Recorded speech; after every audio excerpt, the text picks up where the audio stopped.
बुलाई है, किस मामले को लेकर बुलाई है? देखिए, ये प्रेस कॉन्फ्रेंस मैंने एक बहुत महत्वपूर्ण मामले में बुलाई है, जो कि मुझे विश्वस्त सूत्रों से जानकारी मिली है। जो ओसवाल गन्ना किसानों के पैसे का जो संघर्ष चल रहा है, किसानों को अभी तक पैसा नहीं मिला है। उसमें कुछ पैसा उनके खातों में पहुंचा है जो चीनी बिकी थी। ये मुझे जानकारी मिली है कि जो प्रशासन ने 1,45,00,000 लगभग की उनकी ज़मीन नीलाम की है, मिल की जो प्रशासन के अंडर में है, उसकी नीलामी हुई है। और इससे पहले भी 2 तारीखें नीलामी की रखी गई थी, तो वो रद्द हो गई थी, उसमें नीलामी नहीं हो सकी। तीसरी बार में ये नीलामी हो पाई है। इस संबंध में इस नीलामी को रोकने के लिए, रद्द करने के लिए हमारे माननीय विधायक जी ने एक पत्र जारी किया है, और वो पत्र उन्होंने मंडल आयुक्त को दिया है कि ये नीलामी रद्द की जाए। आखिर हमारे माननीय विधायक जी इस नीलामी को क्यों रुकवाना चाहते हैं? और उन्होंने ये प्रशासन पे आरोप लगाया है कि ये कम पैसों में नीलामी हुई है, जबकि जमीन बहुत कीमती है और जमीन ज्यादा पैसों में नीलाम होनी चाहिए। उनको इतना इंटरेस्ट चीनी मिल के बारे में, चीनी मिल के लिए क्यों है? ये सवाल जनता भी जानना चाहती है, मैं भी जानना चाहती हूँ। और वो लगातार उनकी हमदर्दी चीनी मिल से क्यों बनी हुई है?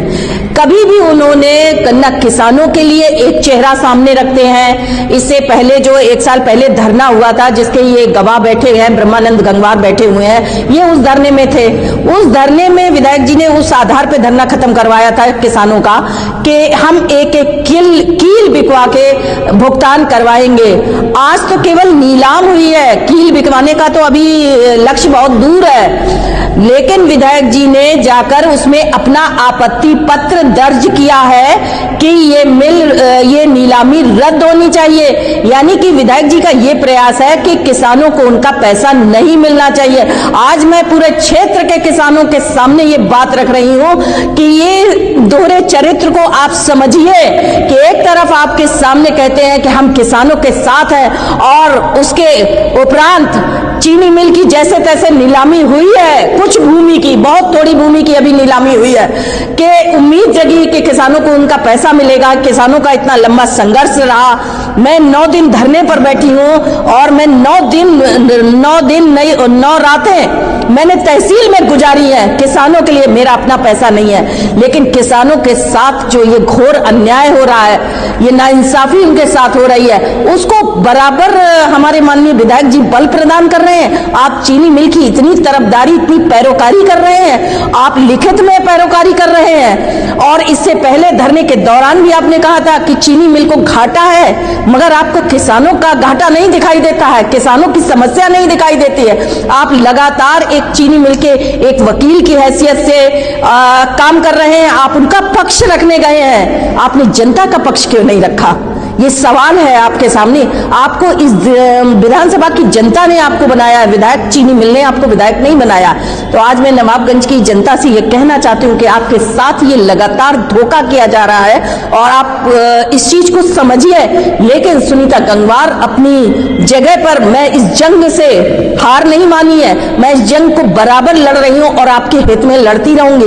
लेकिन मुझे असफल बनाने के लिए, यानी कि आपका पैसा रुक जाए, मुझे असफल नहीं बना सकते हैं, क्योंकि ये किसानों की लड़ाई है और किसानों का पैसा है, मेरा अपना निजी पैसा नहीं है। ये किसानों का पैसा ना मिल पाए, किसानों के साथ ये अत्याचार होता रहे, इसके लिए हमारे जनप्रतिनिधि जी वहां पर आपत्ति दर्ज करने गए, और ये मुझे प्राप्त हुई है, विश्वस्त सूत्रों से मुझे ये जानकारी मिली है, और मैं बहुत जल्द उसका ऑफिशियल तरीके से उस पत्र को हासिल करके मैं मीडिया के सामने सार्वजनिक करूंगी, और मैं किसानों के सामने भी इस चीज को सामने लाऊंगी, इसका प्रमाण आपको दूंगी। मैं बिना प्रमाण के कोई बात नहीं रखती हूँ, और ये प्रमाण की जानकारी मुझे मिलते ही मुझे बड़ा अफसोस हुआ कि हमारे क्षेत्र में हमारे जनप्रतिनिधि किस तरह से जनता के साथ में धोखा कर रहे हैं। तो आपके इस पैसे की लड़ाई में सुनीता गंगवार हमेशा शामिल है और मैं लड़ती रहूंगी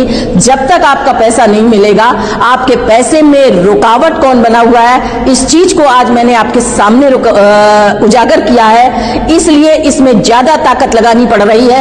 यदि ये रुकावटें ना होती तो आपका पैसा मिल जाता, और आपका पैसा आपके ही विधायक जी नहीं चाहते हैं कि ये पैसा आपको मैं ब्याज के मिले, तो इसके लिए बराबर वो चीनी मिल के प्रति प्रयास कर रहे हैं, चीनी मिल से अपनी दोस्ती निभा रहे हैं। जैसे कि आप पूरे देश में सरकार मोदी जी है, हमारे प्रधानमंत्री जी है, अडानी के साथ अपनी दोस्ती निभा रहे हैं, उसी तरह हमारे माननीय विधायक जी चीनी मिल के साथ अपनी दोस्ती और अपना याराना निभा रहे हैं। जबकि उनकी जिम्मेदारी किसके प्रति है?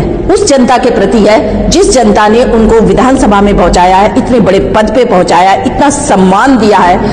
उनकी जो जिम्मेदारी है वो उस जनता के प्रति है, लेकिन वो उस जनता के प्रति अपनी जिम्मेदारी को के विपरीत काम कर रहे हैं और चीनी मिल को बराबर जो है उसका बचाव कर रहे हैं। तो आज मैं ये बात एक एक किसान से कहना चाहती हूँ, और 161 गांवों के लोग प्रभावित है, 161 गांवों के किसान प्रभावित है, उनका पैसा उन्हें नहीं मिल रहा है, 2 साल से बकाया है, और इस 2 साल से बकाए पैसे के लिए लगातार मैं संघर्ष कर रही हूँ। और मैं प्रशासन को ये फिर से चेतावनी देना चाहती हूँ कि अगर प्रशासन इस तरह की आपत्तियों से किसानों के पैसे में कोई रुकावट आती है तो मैं प्रशासन, क्योंकि मेरा धरना प्रशासन ने खत्म करवाया है और प्रशासन के लिखित आश्वासन पर मैंने धरना समाप्त किया था, ये धरना और ये जंग जारी है। जब भी जरूरत पड़ेगी तो ये किसान वापस तहसील में आएंगे, और इस बार तहसील पूरी भर चुकी होगी, क्योंकि 161 गांवों के किसान जाग चुके हैं और उन्हें ये सच्चाई भी अब पता लग चुकी है कि उनके पैसे में कौन बाधा बना हुआ है, किसकी वजह से उनको पैसा नहीं मिल रहा है। इसलिए प्रशासन को अपना काम पूरी ईमानदारी के साथ और निष्ठा के साथ किसानों के प्रति अपनी जिम्मेदारी समझते हुए,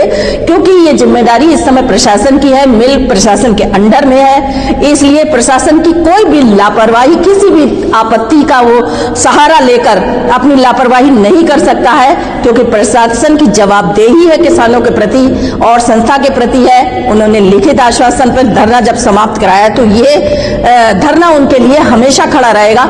और मैं एक बात बताना चाहूंगी कि धारा 153 की भी 163 की आड़ लेकर कि 163 लगी है इसलिए धरना नहीं होगा, क्योंकि ये मामला किसानों के पैसे का है और पहले से ये चल रहा है। तो जब भी अगर प्रशासन की लापरवाही सामने आएगी तो ये धरना किसान वापस तहसील में आएंगे। आपने कहा विधायक जी ने जो है विधायक जी को चाहिए, क्योंकि वो तो खुद किसानों की अपनी बात करते हैं।